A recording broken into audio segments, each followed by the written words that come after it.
غلام نبی ایک چھوٹا سا تاجر تھا اور وسیم اس کا ایک ہی اکلوتا بیٹا تھا۔ غلام نبی اپنے بیٹے سے بہت محبت کرتا تھا۔ نیا نیا کام شروع کیا تھا، اس لیے آمدنی بھی کم تھی، لیکن بیٹے سے محبت کا یہ عالم تھا کہ اس کی زبان سے نکلی ہوئی ہر فرمائش غلام نبی کے لیے حکم کا درجہ رکھتی تھی۔ وہ اپنی ضروریات کو تو کم کر دیتا لیکن اپنے بیٹے کی ہر خواہش کو پورا کرتا تھا۔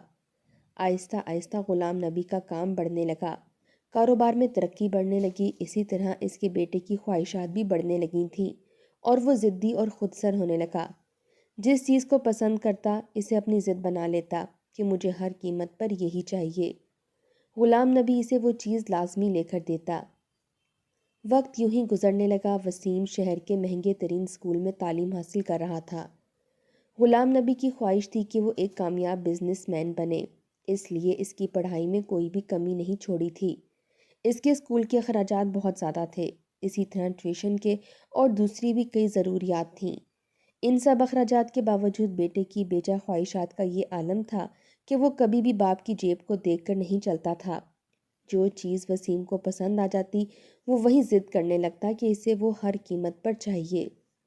غلام نبی دن رات ایک کرتا، محنت کرتا اور اپنے بیٹے کو ہر چیز لے کر دیتا جو کہ اسے پسند تھی۔ اسی طرح وقت آگے بڑھتا چلا گیا۔ بیٹا اسکول سے کالج، کالج سے یونیورسٹی تک پہنچ گیا۔ غلام نبی کا کاروبار بھی اچھا خاصا پروان چڑھ چکا تھا۔ اس کا شمار متوسط اچھے گھرانے سے تھا۔ گھر میں کسی چیز کی کمی نہ تھی، لیکن ہاں، امیر ترین لوگوں میں اس کا شمار نہیں ہوتا تھا۔ وسیم جب یونیورسٹی میں پہنچا تو وہاں اسے ایک امیر ترین لڑکی پسند آ گئی جو کہ نہایت ہی بدتمیز اور بدلحاظ قسم کی تھی۔ باتیں اور ملاقاتیں بڑھنے لگیں، یہاں تک کہ دوستی محبت میں بدل گئی۔ وسیم نے اپنے والدین سے کہا کہ اسے ہر صورت روبینہ سے شادی کرنی ہے۔ غلام نبی کو جب یہ معلوم ہوا کہ وہ لڑکی بہت امیر باپ کی بیٹی ہے اور انتہائی بدتمیز اور بدلحاظ ہے، تو اس نے بیٹے کو بہت سمجھانے کی کوشش کی کہ وہ اس لڑکی سے شادی نہ کرے، بلکہ اپنے ہم پلہ لوگوں کے ساتھ ہی رشتہ جوڑنے کی کوشش کرے۔ لیکن وسیم کی ضد کرنے کی عادت اس قدر پختہ ہو چکی تھی کہ اس نے اپنے باپ کی بھی ایک نہ سنی۔ والدین کی مرضی کے خلاف جا کر اس نے اس لڑکی سے کورٹ میرج کر لی اور اسے اپنے گھر لے آیا۔ بجائے اس کے کہ غلام نبی اسے دھتکار کر گھر سے نکال دیتا، اس نے اپنے بیٹے اور بہو کو قبول کر لیا۔ لیکن جب یہ بات محلے والوں کو پتہ چلی تو وہ غلام نبی پر تھو تھو کرنے لگے، کہنے لگے کہ تم تو بہت اچھے انسان تھے، ہم تو تمہیں پورے محلے میں بہت معزز شخص سمجھتے تھے، لیکن تمہارا بیٹا تو لڑکی کو بھگا کر لے آیا ہے۔ محلے بھر میں غلام نبی کی بے عزتی شروع ہو گئی تھی، لیکن بیٹے کی خاطر اس نے یہ سب بھی سہنا شروع کر دیا۔ برسوں کی کمائی گئی عزت وسیم نے 2 کی کر کے رکھ دی تھی، لیکن باپ کی محبت کا یہ عالم تھا کہ اس نے بیٹے کو اب بھی کچھ نہیں کہا۔ لوگ اب غلام نبی سے بات کرنے کی بجائے اسے کترانے لگے تھے، اسے نفرت اور حقارت کی نگاہ سے دیکھنے لگے تھے۔ وسیم کی حرکتوں کی وجہ سے غلام نبی پورے محلے میں بدنام ہو کر رہ گیا تھا۔ امیر باپ کی بیٹی جب بہو بن کر غلام نبی کے گھر پر آئی تو کسی کام کو بھی ہاتھ نہیں لگاتی تھی، کہتی تھی کہ اسے تو چائے کا کپ تک بنانا نہیں آتا۔ غلام نبی کی بیوی کو پہلے ہی وہ امیر بہو پسند نہیں تھی، اس پر بہو کے نخروں نے اسے مزید پریشان کر کے رکھ دیا تھا۔ خود تو وہ کسی کام کو ہاتھ نہیں لگاتی اور ساس کی بنائی ہوئی چیزوں پر نقص نکالتی رہتی تھی۔ غلام نبی کی بیوی جب اس سے کہتی کہ یہ لڑکی بہت ہی بدتمیز ہے، اپنی سہیلیوں کے سامنے مجھے ماں کی بجائے نوکرانی کہتی ہے۔ گرمیوں کا موسم شروع ہوا تو بہو نے وویلا مچا دیا کہ وہ بغیر اے سی کے نہیں رہ سکتی۔ ابھی تک وسیم کی نوکری نہیں لگی تھی، سارے گھر کے اخراجات غلام نبی ہی سنبھال رہا تھا۔ بہو کے وویلا مچانے پر اس نے اپنی بہو کو اے سی بھی لے دیا، لیکن اب وہ بیمار رہنے لگا تھا۔ اس نے وسیم سے کہا کہ تم نوکری کے چکر میں مت پڑو اور میرا کاروبار سنبھال لو۔ وسیم کہنے لگا کہ اگر میں کاروبار سنبھالوں گا تو آپ کی شراکت برداشت نہیں کروں گا، بس آپ فیکٹری میرے حوالے کر دیں اور خود گھر بیٹھ جائیں۔ غلام نبی کو بھی یہی ٹھیک لگا کہ ساری زندگی اس نے بہت محنت کی ہے تو اب وہ گھر بیٹھ کر آرام کرے۔ بیٹے کا فیکٹری بیٹھنا غلام نبی کو اور بھی مہنگا پڑ گیا، کیونکہ اب وسیم اسے پائی پائی کا محتاج کرنے لگ گیا تھا۔ سارے پیسے وسیم نے اپنے قبضے میں کر لیے تھے۔ غلام نبی کو اگر کسی چیز کی ضرورت ہوتی تو بیٹے کے سامنے ہاتھ پھیلانا پڑتے اور ساتھ وہ باتیں بھی سناتا تھا، کہتا کہ ابا آپ کیا سمجھتے ہیں، پیسہ درختوں پر اگتا ہے؟ ارے بڑی محنت سے میں پیسے کماتا ہوں، اور آپ ہیں کہ آئے دن پیسے مانگتے رہتے ہیں۔ نہیں ہے میرے پاس کوئی پیسہ، جائیں یہاں سے۔ پکی روٹی مل رہی ہے، اسی پر شکر ادا کریں۔ فیکٹری بیٹے کو دیکھ کر تو گویا غلام نبی نے اپنے ہاتھ پاؤں ہی کٹوا لیے تھے۔ ابھی وہ اسی پریشانی سے نہیں نکلا تھا کہ بہو کہنے لگی کہ اس چھوٹے سے گھر میں میرا گزارا نہیں ہے، مجھے بڑے گھر کی عادت ہے، میں بڑے گھر میں رہنا چاہتی ہوں۔ گھر چونکہ غلام نبی کے نام تھا، اس لیے وسیم کا جھگڑا اپنے باپ سے شروع ہو گیا کہ وہ اس چھوٹے گھر میں نہیں رہے گا۔ غلام نبی شروع سے اسی گھر، اسی محلے میں رہتا آ رہا تھا۔ اس کا ارادہ اس محلے کو چھوڑ کر جانے کا ہرگز نہ تھا۔ محنت سے بنائے ہوئے گھر میں وہ ساری زندگی گزارنا چاہتا تھا، لیکن بیٹے کی ضد کے آگے آج بھی مجبور ہو گیا تھا۔ کیونکہ وہ پرانا محلہ تھا، اس لیے گھروں کی قیمتیں بھی بہت زیادہ بڑھ چکی تھیں۔ اس لیے اس نے گھر فروخت کیا اور نئی سوسائٹی میں ڈبل پورشن کا گھر لے لیا۔ بہو ویسے بھی انہیں پانی کا گلاس تک نہیں پوچھتی تھی، اس لیے اوپر کا پورشن بہو کو دے دیا تاکہ وہ اپنے گھر میں خوش رہے۔ لیکن وہ ایک ناشکری عورت تھی، کسی بات پر خوش رہنے کی عادت نہیں تھی۔ ہر وقت اوپر کے پورشن سے لڑنے جھگڑنے کی آوازیں آتی رہتیں۔ وسیم کی بیوی وسیم سے جھگڑا کرتی رہتی کہ اگر تم میری ضروریات پوری کرنے کے قابل نہ تھے تو کیوں مجھ سے شادی کی؟ اپنے ہی حیثیت کی کسی لڑکی سے شادی کر لیتے۔ میں تو جب سے تمہارے گھر میں آئی ہوں، میری تو زندگی اجیرن ہو کر رہ گئی ہے۔ حالانکہ اب بھی ان کی ہر خواہش کی خاطر غلام نبی اور اس کی بیوی اپنی ضرورتوں کے لیے بھی منہ بند کر لیتے تھے۔ غلام نبی کی بیوی کی نظر کا چشمہ ٹوٹا تو اس نے بیٹے سے کہا کہ اسے نیا چشمہ دلا دے۔ وہ ابھی بیوی سے لڑ جھگڑ کر ہی نیچے آیا تھا۔ اس کی بیوی نے ایک نئی فرمائش کی تھی کہ گھر میں UPS لگوا کر دو، کیونکہ لوڈ شیڈنگ سے بند ہونے والی لائٹ میں اسے گھبراہٹ ہوتی ہے۔ نیچے آ کر جب ماں نے نظر کے چشمے کے ٹوٹ جانے کا کہا تو وہ آگ بگولا ہو گیا۔ کہنے لگا اندھی تو نہیں ہو گئی ہیں، نظر تو آتا ہے نا، ابھی ایسے ہی گزارا کریں۔ سب سے پہلے میں اپنی بیوی کے لیے UPS لگواؤں گا، چشمے کا کیا ہے، اگلے مہینے بنا دوں گا آپ کو چشمہ۔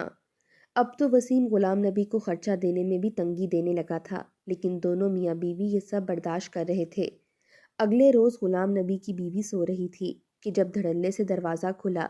وسیم غصے سے نیچے آیا تھا، ہڑبڑا کر کہنے لگا کہ اماں مجھے ناشتہ بنا کر دو، مجھے کام پر جانے کے لیے دیر ہو رہی ہے۔ یہ سن کر غلام نبی کی بیوی آنکھیں میچتے ہوئے اٹھ کر بیٹھ گئی، پھر دیکھ کر کہنے لگی کہ بیٹا میں کیسے ناشتہ بنا دوں، میرا تو چشمہ ہی ٹوٹا ہوا ہے، تم اپنی بیوی کو کہو کہ وہ بنا دے۔ یہ سن کر وسیم بپھر چکا تھا، اس کا پہلے ہی ناشتے کی وجہ سے اپنی بیوی سے لڑائی ہو چکی تھی۔ ایک ملازمہ آتی تھی جو گھر کا جھاڑو پوچھا کر جایا کرتی تھی، مگر اب وسیم کی بیوی کی یہ ضد تھی کہ کھانا بنانے کے لیے بھی ایک نوکرانی رکھو، مجھ سے نہیں 3 وقت کا کھانا بنایا جاتا۔ ابھی بھی وہ اپنی بیوی سے لڑ کر ہی نیچے آیا تھا اور ماں سے کھانا بنانے کا کہہ رہا تھا۔ اس کے باوجود بیٹے کی باتیں سن کر غلام نبی کی بیوی اٹھی اور کچن میں جا کر کھانا بنانے لگی۔ اسے اپنے سر میں شدید درد محسوس ہو رہا تھا۔ کل صبح سے اس کا چشمہ ٹوٹا ہوا تھا اور بغیر چشمے کے اس کی نظر ایک جگہ پر ٹک نہیں پا رہی تھی۔ اس کی نظر بہت کمزور تھی۔ جیسے تیسے بڑی ہی مشکل سے اس نے ناشتہ بنایا اور لا کر بیٹے کے سامنے رکھا۔ بیٹا پہلے ہی شور مچا رہا تھا کہ میں لیٹ ہو رہا ہوں۔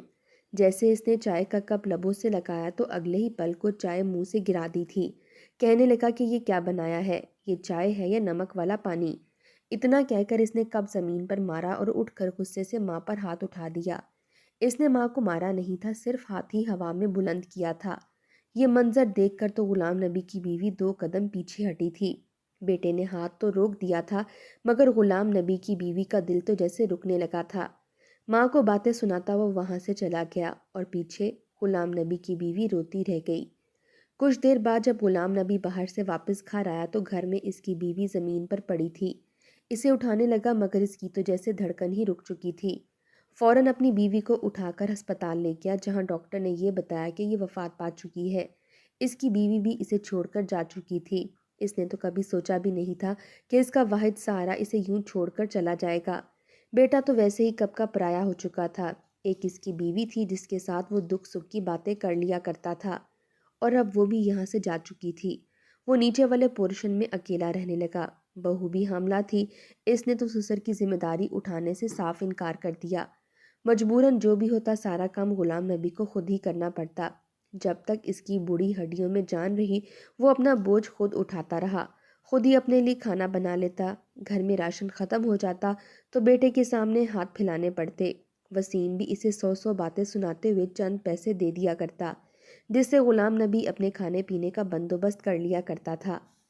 دھیرے دھیرے وسیم کی بیوی نے نچلے حصے میں بھی اپنی حکمرانی جمانا شروع کر دی تھی اور غلام نبی کو گھر کے کونے میں موجود ایک چھوٹے سے کمرے میں بھیج دیا گیا۔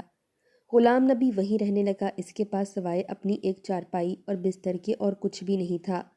وقت کے ساتھ ساتھ اس کی طبیعت مزید بگڑتی چلی گئی، اس کا تو کوئی خیال رکھنے والا ہی موجود نہ تھا، اس لیے جب اسے شدید بھوک لگتی تو وہ اپنے لیے روٹی بنا لیا کرتا، ورنہ یوں ہی بھوکا بیٹھا رہتا۔ اس کی بہو نے بیٹے کو جنم دیا تھا۔ پہلی مرتبہ جب وہ پوتے کو دیکھنے کے لیے گیا اور اسے اٹھایا تو کچھ ہی دیر بعد اس کی بہو نے اپنے بیٹے کو واپس لے لیا کہ آپ اسے جراثیم لگا دیں گے، ہر وقت تو آپ کھانستے رہتے ہیں۔ اس نے اپنے بیٹے کو اپنے دادا کے پاس کبھی جانے ہی نہیں دیا تھا، یہاں تک کہ ایک روز جب بہت دنوں تک غلام نبی نے اپنے پوتے کا چہرہ نہ دیکھا تو وہ اوپر والے پورشن میں اپنے پوتے کو ملنے کے لیے چلا گیا۔ سارا دن تو وہ اکیلا کمرے میں بیٹھا رہتا تھا، اب تو اس کا دل بھی اکتانے لگا تھا۔ جیسے ہی اس نے اپنے پوتے کو اٹھانا چاہا تو اس نے فوراً سسر کو پوتے سے دور کر دیا، کہنے لگی کہ خبردار میرے بیٹے کو ہاتھ لگایا، بڈھے تیری اتنی اوقات ہے کہ میرے بیٹے کو ہاتھ لگا سکے، چلا جا یہاں سے۔ یہ الفاظ بہو کے منہ سے سن کر غلام نبی کا وجود کانپ چکا تھا۔ اس کی بہو تو بیٹے کی پیدائش کے بعد مزید ہی مغرور ہو چکی تھی۔ غلام نبی دور سے ہی اپنے پوتے کو کھیلتا دیکھ کر خوش ہو جایا کرتا، مگر اب وسیم کی بیوی کو اپنے سسر سے بھی مسئلہ ہونے لگا تھا۔ کہنے لگی کہ میں مزید اس بڈھے کو یہاں نہیں دیکھ سکتی، یہ تو بیماریوں کی پوٹلی ہے، تم اسے کہیں جا کر پھینک کیوں نہیں آتے؟ حالت دیکھو اپنے باپ کی، کیسا ہو چکا ہے، ان کو دیکھ کر میرا بچہ ڈر جاتا ہے۔ بات بھی ٹھیک تھی، غلام نبی تو ہڈیوں کا ڈھانچہ بن چکا تھا، اس کے جسم میں تو گویا گوشت موجود ہی نہیں رہا تھا، چہرہ مکمل طور پر جھریوں میں ڈوب چکا تھا، اس کے بال اور داڑھی بہت گھنی ہو چکی تھی، کئی ماہ سے نہ کٹوانے کی وجہ سے بال بے حد زیادہ پھیل چکے تھے۔ وسیم کو بھی اپنے باپ سے کوئی خاص لگاؤ نہ تھا، کہنے لگا کہ بہت جلد میں اپنے ابا کا پتہ بھی صاف کر دوں گا۔ سردیوں کی رات تھی، غلام نبی کے پاس جو کمبل موجود تھا وہ کافی حد تک پرانا ہو چکا تھا، اس سے اب سردی قابو میں نہیں آتی تھی۔ اس نے بہت کوشش کی کہ اپنے بیٹے کے سامنے ہاتھ نہ پھیلائے، مگر آدھی رات کو جب اس کی صبر کی انتہا ہو گئی تو وہ اٹھا اور اپنی بہو کے کمرے پر دستک دی۔ اس وقت تک وسیم ابھی گھر نہیں آیا تھا، وہ اپنے دوستوں کے ساتھ پارٹی میں مصروف تھا۔ دروازے پر دستک دی تو پہلے تو وسیم کی بیوی نے دروازہ ہی نہ کھولا، جب کھولا اور سامنے سسر کو دیکھا تو غصے سے بولی، کیا ہے بڈھے، اب سکون سے سونے بھی نہیں دیتے، کون سی موت آن پڑی ہے تجھے؟ یہ سن کر غلام نبی کہنے لگا کہ مجھے سردی لگ رہی ہے، ایک کمبل دے دو، پرانے والا کمبل اب پھٹ چکا ہے، اس سے سردی نہیں رکتی۔ اتنا سننا تھا کہ غلام نبی کی بہو نے اسے دھکے دے کر وہاں سے نکال دیا اور کہنے لگی کہ آج تم کمبل مانگ رہے ہو، کل کو کوئی اور فرمائش کرو گے، بس بہت ہو گیا، میں مزید برداشت نہیں کرنے والی۔ کچھ دیر بعد جب وسیم واپس آیا تو اس نے اپنی اجڑی ہوئی حالت بنا لی، روتے ہوئے کہنے لگی کہ تمہارے ابا نے میرے ساتھ چھیڑ چھاڑ کی ہے، مجھ پر بری نظر رکھتا ہے۔ یہ سن کر تو وسیم غصے سے آگ بگولا ہو چکا تھا، کہنے لگا کہ بس، میں اپنے ابا کو اب یہاں نہیں رہنے دوں گا۔ اس نے اپنے باپ کو جا کر مارنا شروع کر دیا، اسے گالیاں دینے لگا، مار کھا کر وہ ہڈیوں کی پوٹلی آخر کتنا برداشت کرتی، شاید وہ بے ہوش ہو چکا تھا یا مر چکا تھا، وسیم کو کچھ علم نہ تھا۔ اس نے اسی پرانے کمبل میں اپنے ابا کو لپیٹا اور جا کر گھر سے باہر دور پھینک آیا۔ ایک مرتبہ بھی اس کی روح نہیں کانپی تھی، وہ واپس گھر آ کر سکون سے سو چکا تھا کہ باپ سے اس کی جان چھوٹ چکی ہے۔ وہیں دوسری جانب فجر کا وقت تھا، کئی لوگ نماز ادا کرنے کے لیے مسجد کی جانب جا رہے تھے کہ جب انہیں راستے میں کچرے کے قریب ایک پوٹلی پر نظر پڑی۔ پہلے تو کچھ لوگوں نے سمجھا کہ کسی نے اپنا پرانا سامان پھینکا ہوگا یا پھر کوئی اور چیز ہوگی، کچھ لوگ تو مڑ مڑ کر اس جانب دیکھ رہے تھے اور کوئی نظر انداز کر کے آگے بڑھ رہا تھا، پھر کچھ لوگوں نے اتنی بڑی پوٹلی کو دیکھ کر وہاں پر رک جانا مناسب سمجھا۔ وہ 4-5 لوگ تھے، جب انہوں نے پوٹلی کھول کر دیکھی تو ان کی روح لرز گئی، اس میں تو ایک انتہائی بوڑھا ضعیف شخص موجود تھا جس کے ناک سے خون بہہ کر اس کی سفید داڑھی اور سفید بالوں میں جم چکا تھا۔ انہوں نے اسی وقت پولیس کو اطلاع دی، کچھ ہی دیر بعد پولیس وہاں پر آ چکی تھی، فوراً غلام نبی کو ہسپتال پہنچایا گیا، تحقیق کی گئی، چند ہی گھنٹوں میں یہ بات سامنے آ چکی تھی کہ یہ غلام نبی ہے اور فلاں محلے میں رہتا ہے۔ صبح 10 بجے کا وقت تھا، وسیم ابھی تک سو رہا تھا، جب دروازے پر دھڑا دھڑ دستک ہونے لگی، جیسے اس نے دستک سن کر غصے سے دروازہ کھولا تو سامنے پولیس کھڑی تھی۔ پولیس نے نہ صرف اسے بلکہ اس کی بیوی کو بھی پکڑ لیا۔ دونوں ہی ہڑبڑائے ہوئے تھے۔ اس کو تو خبر بھی نہیں تھی کہ اتنی جلدی پکڑے جائیں گے۔ پولیس ان سے پوچھ گچھ کرنے لگی تو وہ دونوں ہی دھاڑے مار مار کر رونے لگے۔ وسیم کہنے لگا کہ میرے ابا کیسے فوت ہو سکتے ہیں؟ ارے وہ تو کبھی گھر سے باہر تک نہیں جاتے۔ ہاں، ان کو نیند میں چلنے کی بیماری تھی۔ وہ اکثر رات کو نیند میں چلتے ہوئے صحن میں سو جایا کرتے تھے، لیکن مجھے کہاں خبر تھی کہ وہ ایسے گھر سے باہر جائیں گے اور مارے جائیں گے۔ وہ پولیس آفیسر تجربہ کار آدمی تھا۔ کون سچ بول رہا ہے، کون جھوٹ بول رہا ہے، بہتر طریقے سے جانتے تھے۔ انہوں نے کچھ سوالات ہی ایسے کیے کہ دونوں میاں بیوی بکھلانے لگے تھے۔ اس لیے دونوں کا جھوٹ ثابت ہو چکا تھا کہ دونوں نے ہی مل کر مارا ہے۔ وسیم کی بیوی کو جب لگا کہ اس پر شک آ رہا ہے تو اس نے فوراً اپنے سر کا ملبہ اپنے شوہر پر ڈال دیا۔ کہنے لگی کہ میں نے کچھ نہیں کیا، میرے شوہر نے اپنے باپ کو مارا ہے۔ وسیم حیران تھا، کہنے لگا کہ ہم برابر کے شریک تھے، مگر اس کی بیوی نے شوہر کے آگے ہاتھ جوڑ دیے کہ اگر میں بھی چلی گئی تو پھر ہمارے بیٹے کا کیا ہوگا۔ مجبوراً وسیم نے سارا الزام اپنے سر لے لیا کہ وہی اپنے ابا کو مارنے والا ہے۔ وسیم کو 20 سال قید بامشقت دی گئی تھی۔ 20 سال اس نے جیل میں رہنا تھا، جبکہ اس کی بیوی اپنے بیٹے کے ساتھ واپس گھر چلی آئی۔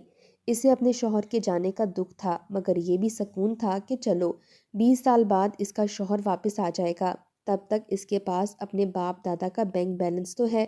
مگر یہ اس کی بھول تھی۔ اس کے والد تو کب کے وفات پا چکے تھے۔ اس نے اپنے بھائیوں سے اپنے خرچ اٹھانے کا کہا تو ان سے پیسے اور حق مانگا تو بھائی تو جیسے ہتے سے ہی اکھڑ چکے تھے۔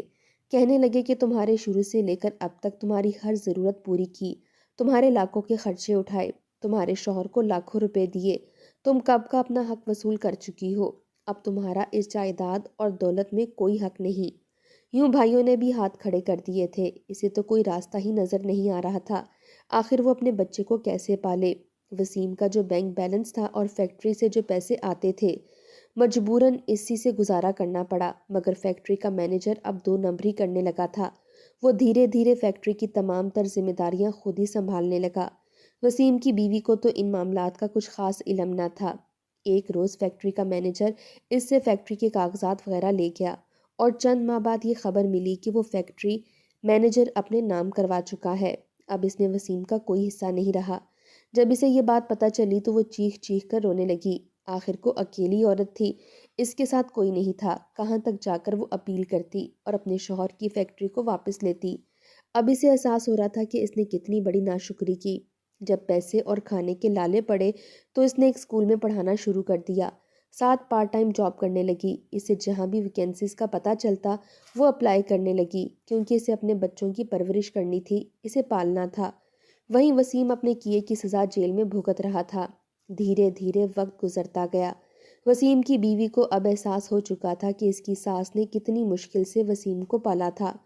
غلام نبی نے کس طرح محنت کر کے ایک ایک پائی جمع کر کے اس کی اور اس کے شوہر کی تمام تر ضروریات کو پورا کیا تھا۔ مگر اب تو بہت دیر ہو چکی تھی، 20 سال گزر چکے تھے اور وسیم کا بیٹا پڑھائی کے ساتھ ساتھ اپنی ماں کے ساتھ گھر کا خرچ بھی چلا رہا تھا۔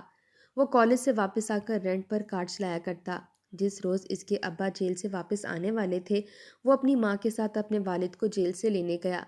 ان کی کار جیل سے کچھ دوری پر کھڑی تھی۔ جیسے اس کے والد جیل سے نکل کر باہر آئے تو خوشی سے وہ اپنے ابا کی جانب گاڑی چلا کر گیا کہ تبھی دوسری جانب سے اچانک مڑتی ہوئی پولیس کی قیدیوں کو لے جانے والی گاڑی آئی اور اس کا ٹکراؤ وسیم کے بیٹے کی کار کے ساتھ ہو گیا۔ کار اپنا توازن برقرار نہ رکھ سکی اور جا کر سامنے وسیم کو لگی۔ وسیم زمین پر گر چکا تھا۔ پولیس والے بھی اس جانب کو آنے لگے تھے۔ وسیم کا بیٹا بھی زخمی تھا، مگر جیسے ہی اس نے گاڑی سے نیچے اتر کر وسیم کو دیکھا تو جیسے اس کی سانسیں وہیں پر تھم چکی تھیں، کیونکہ وسیم مر چکا تھا۔ اس کے ناک اور منہ سے خون نکل کر اس کی داڑھی اور چہرے کو سرخ کر چکا تھا۔ یہ وہی 20 سال پہلے والا منظر تھا جو کہ غلام نبی کے ساتھ پیش آیا تھا۔ شاید یہی مکافات عمل تھا۔ اپنی آنکھوں کے سامنے اپنے شوہر کو مرا دیکھ کر وسیم کی بیوی تو گویا پاگل ہو چکی تھی۔ اس کا بیٹا وہیں بے ہوش ہو کر گر چکا تھا۔